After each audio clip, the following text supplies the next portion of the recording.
As we've been reporting this morning, the man who will be in charge of coordinating plans to curb channel crossings and crack down on people smuggling gangs has been announced as Martin Hewitt. He's a former chair of the National Police Chiefs Council, and he will be heading the government's new Border Security Command. And this comes, of course, after headlines over the weekend that 8 more people have died while trying to cross the Channel.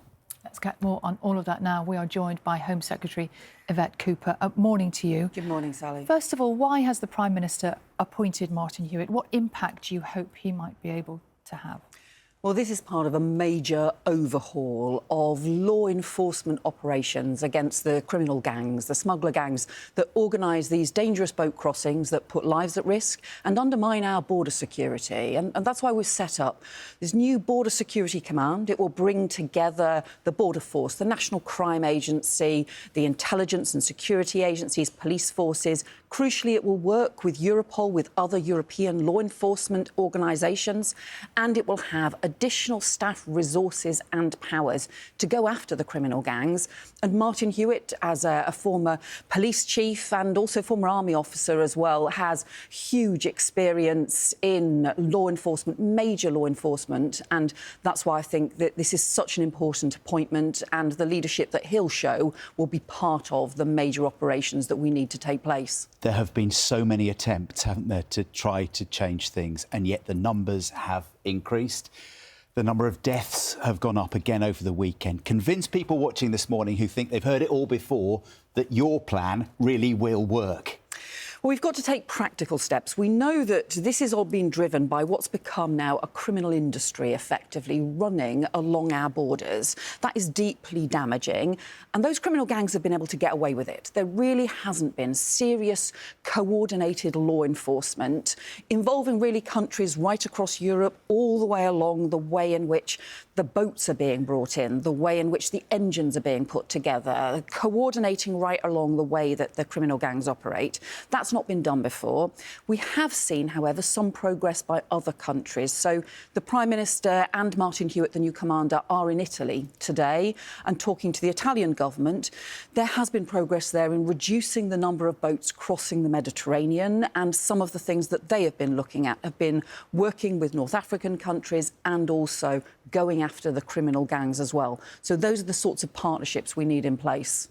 We'll talk about those meetings today in just a moment, but let's just go back for a moment, shall we, to the weekend. The second largest number crossed over this weekend, this year.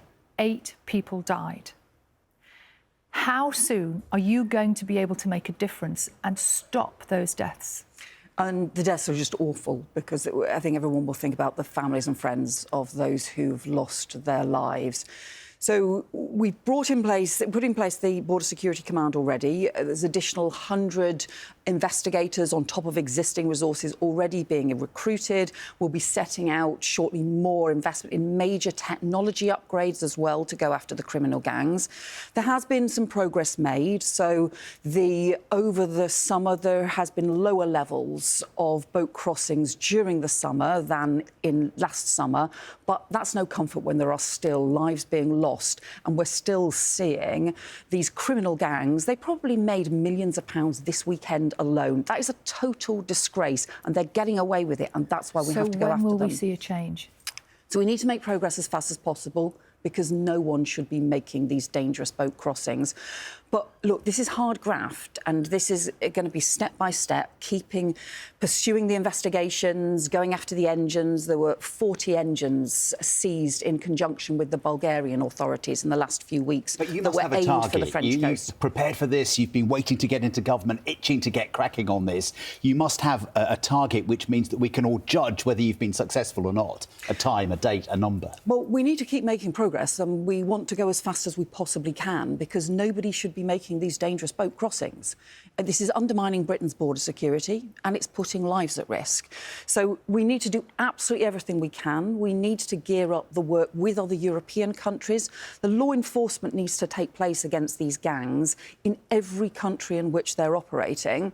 And that's why we want to work with Italy to gear up Europol and to gear up the operations, the law enforcement operations on the continent too. Isn't it? We all get that, and we all understand the policy, but I think people want to know, when will we actually see it? I mean, it would really help, I think, everybody watching this morning, if you could say by this date, we want the numbers to have dropped by this number? Oh, well, I think nobody wants to see any boat crossings. So that's, the scale of the dangers involved, but also the impact on security. So stop the boats? We've heard that before. Yeah, but the thing that we're going to do differently is we're not going to do this through headlines. We're going to do it through hard work. We're not going to just do it through gimmicks. We've got to get a grip. We saw that the previous government, they just announced lots of slogans. They just had, the gimmicky schemes. The Rwanda scheme they ran for 2.5 years, and it spent £700 million and sent 4 volunteers to Rwanda. That is not a sensible working programme. We're doing this the hard way. We're doing this through hard work. And that's why we've got this major senior law enforcement leader, Martin Hewitt, in post to now lead the coordinated operation against the criminal gangs who are behind these crossings. So the Rwanda scheme did not work for you. Tell me the difference then between the Rwanda scheme and what the Italians are doing, because the Prime Minister is in Italy today talking about their scheme.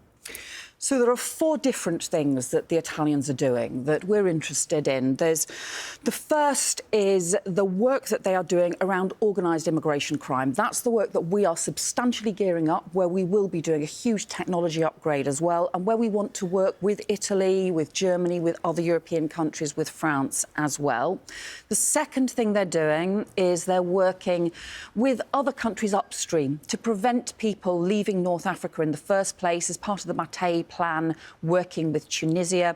We think we should be part of those international cooperations as well. The third thing they're doing is major returns. So they're speeding up returns for those who don't have a right to be there. We've been doing that through the summer as well. So we've had a substantial increase in returns for people who don't have a right to be in the UK, because the rules need to be respected and enforced.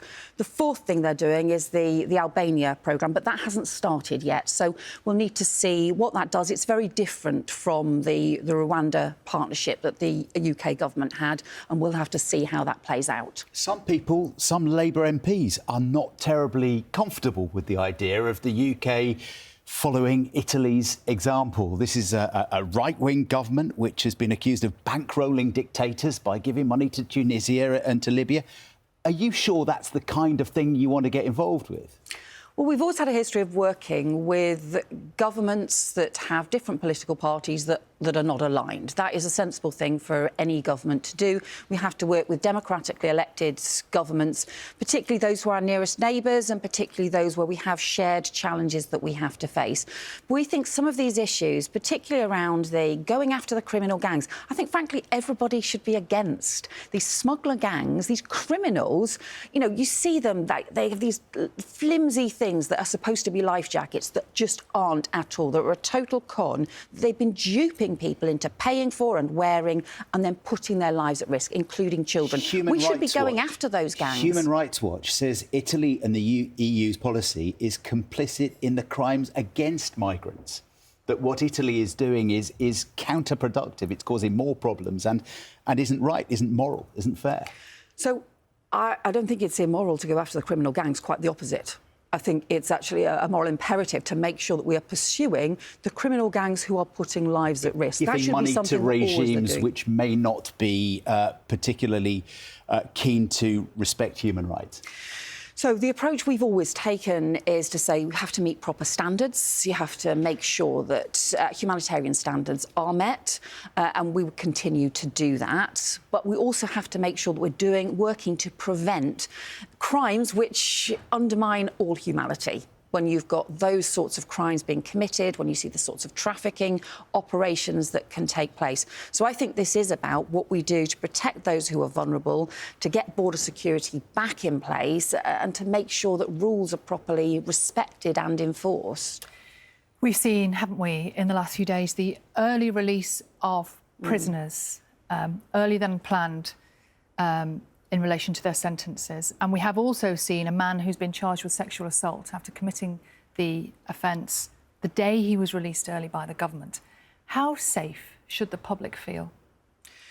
So I think what's happened with prisons and the position that we found ourselves in, I mean, I was just appalled, truly appalled by what we were left with by the last government. And it makes me feel really angry that we've been in this situation, because there was a complete failure to build the prisons that we need. And the government will be setting out a proper plan around prison building capacity, around the additional places that we need that just were not built under the last Conservative government. That's put us in an impossible position. So we had police officers saying, look, if you don't introduce the early release scheme, we're not going to be able to arrest people who have committed offences. We're not going to be able to take them into custody, and then you will have huge damage in terms of crimes being committed. So we've been forced into this situation and have put in place a series of checks and safeguards, particularly excluding some of the domestic abuse offences and serious crimes as well. But it's hugely challenging for our prisons, for police, for the probation, and they are working immensely hard to manage this. We should never have been in this position in the first place. There is another story that's on the front page of a lot of the papers this morning about the fact that Keir Starmer was late in making a declaration about clothes that he and his wife had been given for free or subsidised by Labour donors. Is that a good look when winter fuel payments are being taken away from some hard-up pensioners for the Prime Minister to be accepting expensive clothing?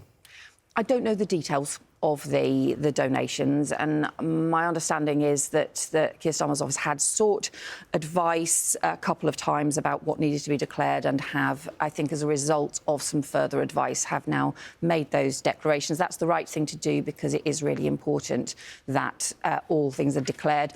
And I think this is all part of the political campaign declarations. And as you'll know, there are donations that are made for a whole series of different things, including the staff costs, including travel, and all of those sorts of things during an election campaign. Is it right to accept them in the first place? I don't know the details of the donations, but I think there are obviously all sorts of donations that take place as part of political campaigns in the run-up to the election. The important thing is obviously that things do need to be declared and do need to be transparent. Sure, and we know how it works, but to an elderly viewer right now who's losing their winter fuel payment and is worried about how they're going to get through the winter, it's not a very comfortable headline to see in the papers, is it? So you're right that there's a much broader issue here about the situation in the economy and the public finances in the country. And I know you all have discussed many times some of the difficult decisions that the Chancellor has had to take that are really about putting the country back on track, putting the public finances back on track. And the decisions that she is making are about trying to get us back on track as rapidly as possible. That is hard. It is hard. And also trying to make sure that there is support through pension credit, through other support, to make sure that pensioners who are on low income do get all of the help that they need. Yvette Cooper, thank you for joining us on The Sofa. Thank you.